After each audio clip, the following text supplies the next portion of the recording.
your maturity and your discipline. A lot of people don't know.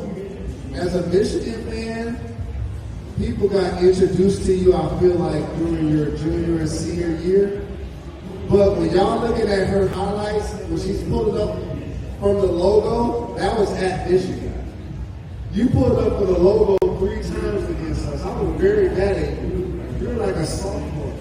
While the NCAA Final Four was commanding most of the attention in the basketball world, a separate moment was quietly generating its own wave of conversation online.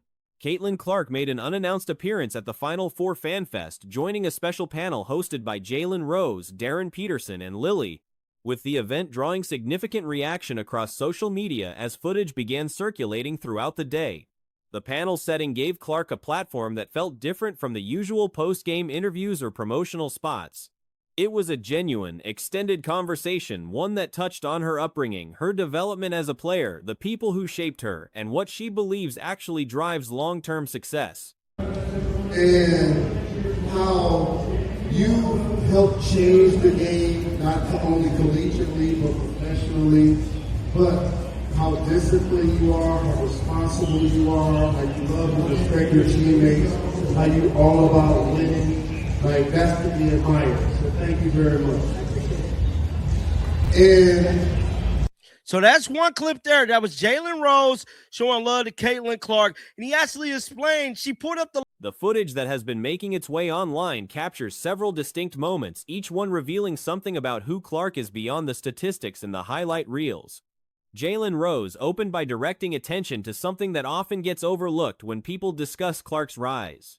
As a self-described Michigan man, Rose acknowledged that many fans only became aware of Clark during her junior and senior seasons, but her logo threes, those deep, contested pull-ups from well beyond the arc that became her signature, were already a feature of her game long before national attention arrived.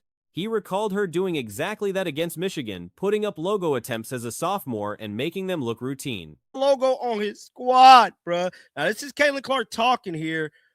There is another footage. I think growing up, I had a lot of really good coaches. Whether that was when I was really young, my dad was my first ever coach, and getting to see him not only as my dad, but as my basketball coach. And I feel like I was always raised in the right way. Like, it wasn't always sports first. It was putting everything before that, whether it was school, whether it was taking care of yourself, whether it was getting along with my siblings. Like, that's just how I was raised. It was never basketball, basketball, basketball. And as a kid, what he chose to emphasize, though, was not the shooting range. It was the discipline behind the player, the maturity, the way she carries herself around teammates and coaching staff. That's probably what you want it to be, is just be sports all the time. That's certainly what I wanted, but it was everything else, and I think that's helped me a lot. As I'm a professional athlete, you realize, like, this isn't everything to you. Like, it's what you get to do, and it helps you make a living, but it's not your all. And I think, like, as I moved into college, my college coach Woodard is going to be in the Hall of Fame one day. She's a tremendous coach, but I get asked this a lot, and I say this, like, you know, like mentors, but I also feel like I have a lot of really, really good teammates that I was able to learn from, and maybe you don't always like look at a teammate. The consistent focus on winning rather than individual performance. Rose framed these qualities as something worth admiring, specifically because they are rare, and because they tend to get buried under the spectacle of the on-court production that everyone fixates on. Clark's own words during the panel offered a window into the environment that produced those qualities.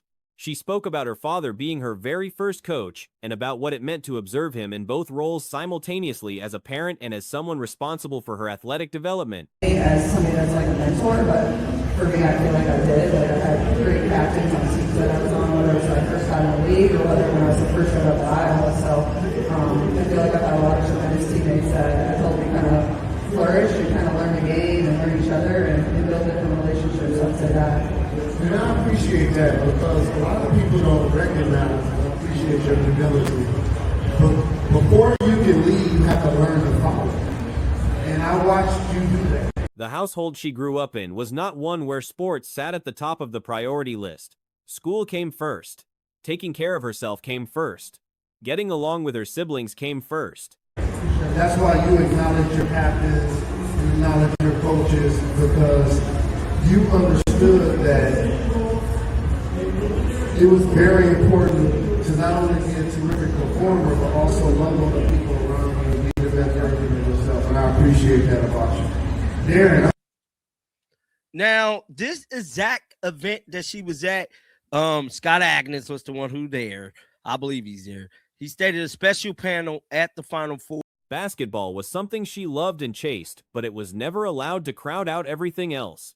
She was candid about the fact that as a child, she would have preferred the opposite, that sports could just be everything. But the structure her parents built around her, the insistence that there was more to a person than what happened on a court, turned out to be one of the most valuable things she was ever given. That foundation, she explained, is something she now draws on constantly as a professional. Or FanFest just wrapped up, hosted by Lily, Jalen Rose, Darren Peterson, and Caitlin Clark.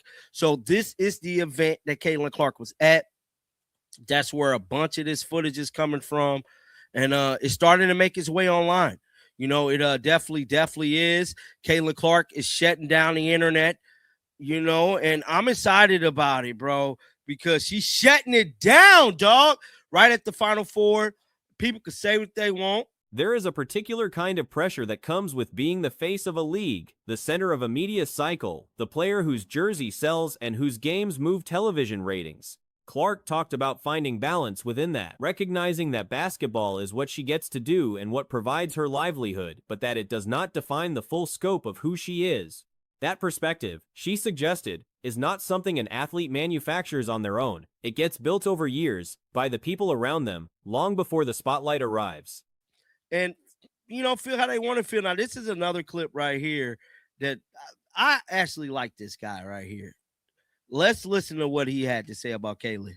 Caitlin Clark made WNBA basketball viable. And while there are great players before her, and we could argue there are better players than her in the league, like AJ Wilson, like maybe Paige Buckets, and maybe others that you name that I don't even know, Caitlin Clark changed the entire dynamic of a sport. She also spoke at length about the role of teammates as mentors, which drew a reaction from the panel because it is not a connection people typically make. Coaches are mentors.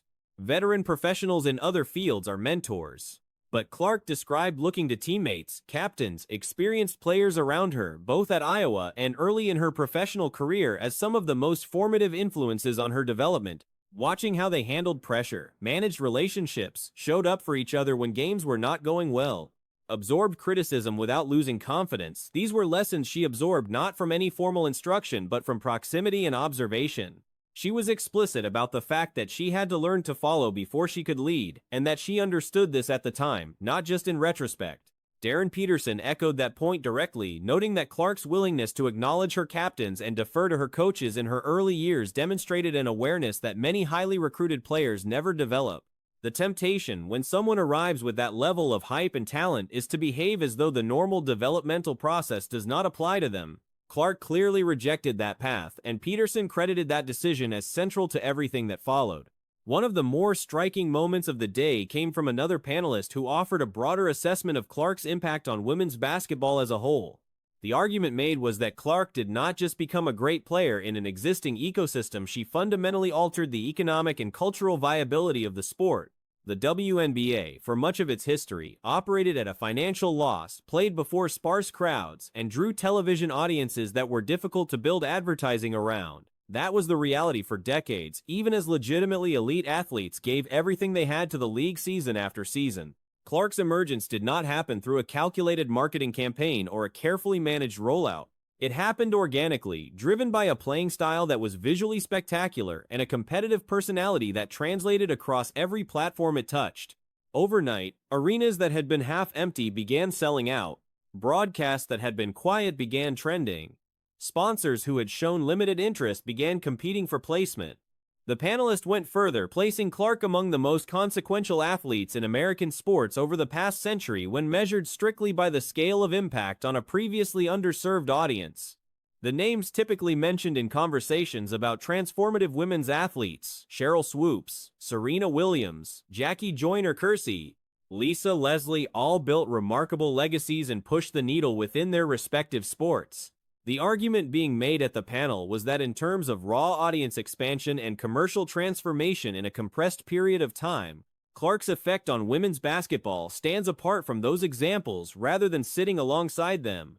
Whether that assessment holds up over time remains to be seen, but it was stated with conviction, and the room's reaction suggested it landed with people.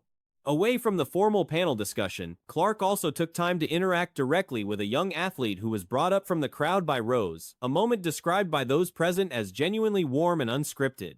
Clark reportedly used the exchange to the idea that athletic development is richer, more durable, and more balanced when it draws from different competitive environments rather than one singular obsession is something she clearly believes from personal experience.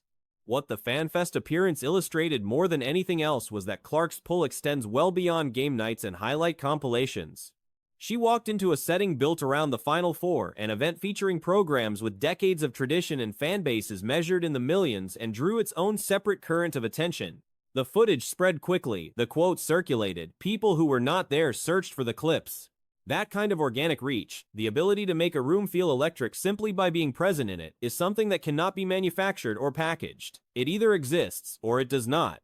In Clark's case, at this stage of her career, it very clearly does.